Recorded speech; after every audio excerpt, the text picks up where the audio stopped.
This is your daily briefing. You're most welcome to it. I'm glad the rest of the room isn't monochrome, otherwise you wouldn't be able to see me.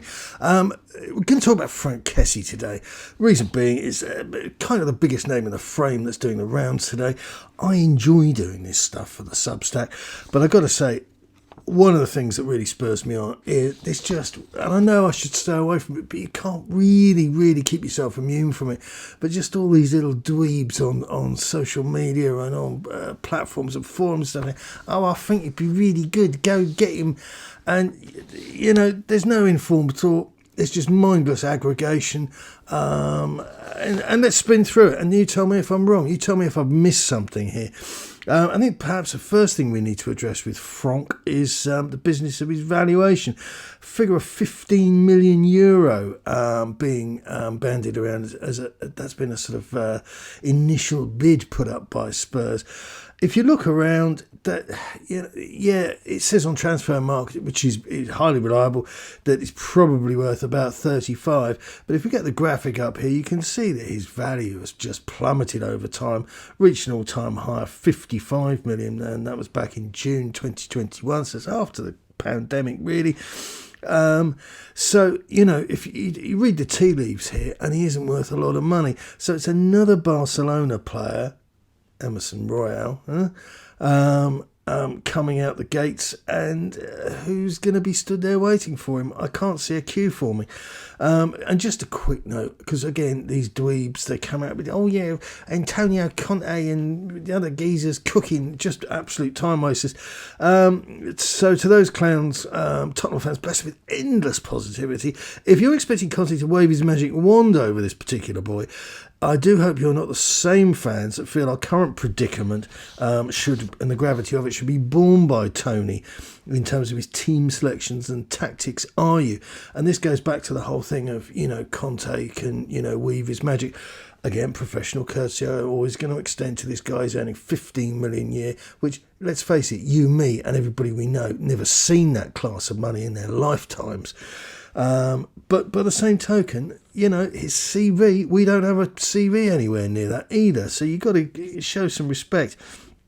Kessie is said to be eminently dispensable if you look at the better places. Sport.es says the club needs financial liquidity to register Gavi, Shield, Alejandro Balde and update Ronaldo Araujo. There can be a lot of changes between now and the end of January when the winter market closes. So this actually, you know, it's not just suggesting that Barcelona are looking to move on a weak link, but it's also suggesting they're looking to take action in January, which I have to say, the background of the history of the world playing football, it's an unusual time of the year. So it looks like push has come to shove.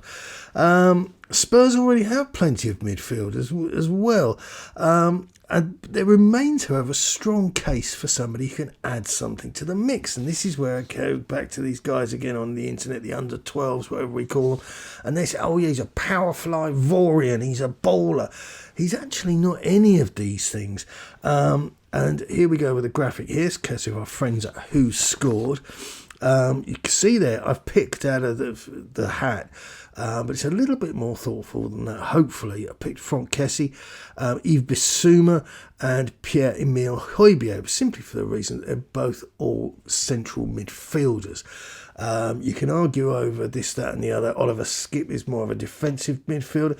And I have to say, I've not included Bentancur, because to even consider him being rotated at this stage is just absolute lunacy. I've added Pierre-Emile simply in the interest of transparency, because I know some of you out there remain sceptical. And the question we have to ask ourselves is Franck a plausible fit?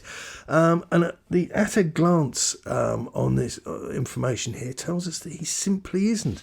And if you want to go a slightly deeper dive, which I've done there, I've included Tanguy Ndombele. He's not performing as well as him. These are the numbers from the current season. Okay, so I'm not interested in, well, if we could recapture his form of 2020, I'm not interested. And that's the alarm bell here, because Tongi's currently not having it all his own way in Napoli in Serie A, and he's actually faring marginally better.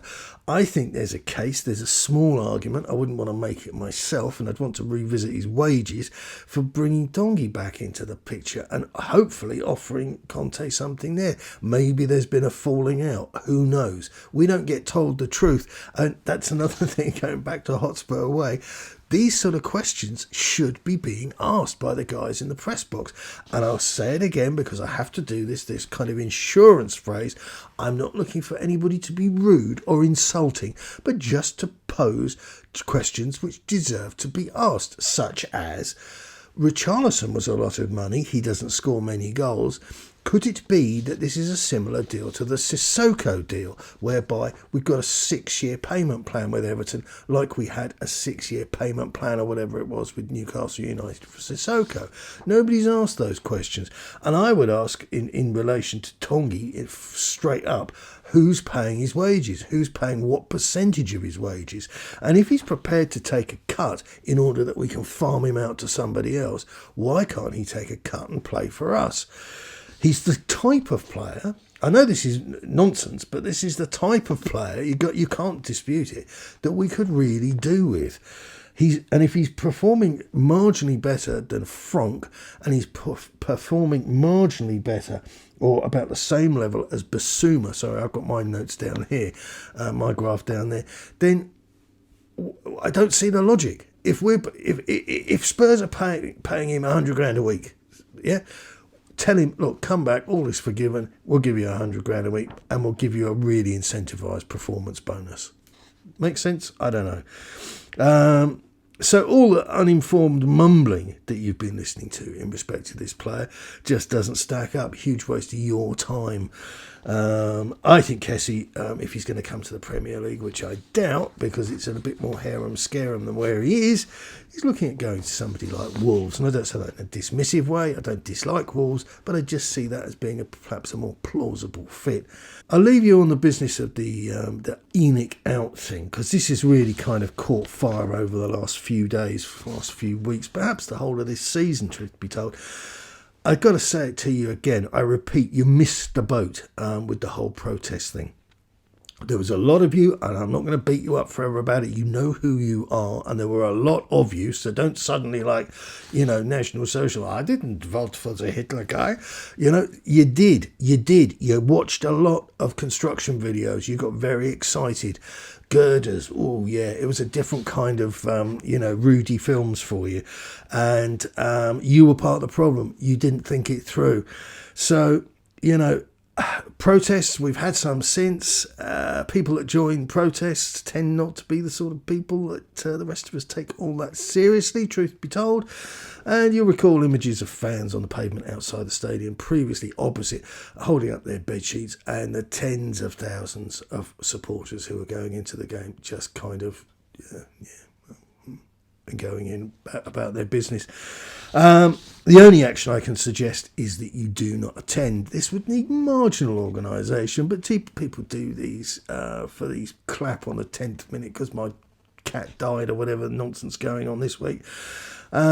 Pick a game that's on Sky Sports, so it's broadcast, so the empty seats can be seen. There's no point in doing it in a game that isn't going to be televised on the biggest platform going, because you want the exposure of the activity. It needs to be promoted online, and you mustn't sell your ticket on. Okay, sorry to add that, but some of you are a bit untrustworthy on that front. Empty seats are what counts, and I would, just say to you that it will take some nerve, but nothing makes as deafening noise as that of silence and an empty seat on a TV screen. Sure, you can go and boo, but to be honest, that's a little bit miserable for most people's blood. It's kind of, I just don't get it. I just don't understand. I understand if you're there and you've gone along in good faith to a football match, it doesn't pan out for you, you want to boo, that's fine. I don't have an issue with booing at all. You pays your money, you takes your chances, and I'm referring to the promoter here. So they've got to get the show right. You can't just expect to get wild applause and unconditional love because you sold a ticket. But what's for certain is that hashtags online and the back and forth with blaming Conte on Monday and then Levy on Tuesday doesn't achieve anything. Never going to get to the bottom of anything. We know the problem. We've had over a dozen managers. Some of them have been pretty poor. Some of them have been absolutely outstanding. But the bottom line is that they've been incompatible with the wee baldy man, and that just has to stop. If you refuse to use your ticket, that means you're refusing to stand and spend money at the beer pump, and it means you're refusing to stand and spend money at the hot grill, at the hot plate. So you are actually hitting them. It's not all the club having the last laugh, but that's the only sensible thing I can think of to do at this stage. The business with the bed sheets, and there's people making flags professionally these days and all the rest of it. Do you know, keep that for the positive stuff. Keep that for this is the club that Bill made. Keep that for the ginger from Sweden and all that sort of business. But this being a Levy, I just think it just looks a little bit lost in the crowd. And I knew that Arsenal fans weren't happy with Wenger for a long time, but even their own fans and their Arsenal fan TV, I think that's the direction of travel on this, that you go down when you start just being a sort of protest movement. But it makes no sense if you're going to actually physically be there. Oh yeah, interview me. No, we don't want to interview. What we want is a dissatisfied silence, and the most effective way to achieve that is with an empty seat. But I say that from a perspective of somebody who stopped buying tickets a long time ago because my life changed. It's not because I'm not as big a fan as I should be, but your life changes. You know, people get bigger fish to fry. That's it for now. Good luck. Keep it on them.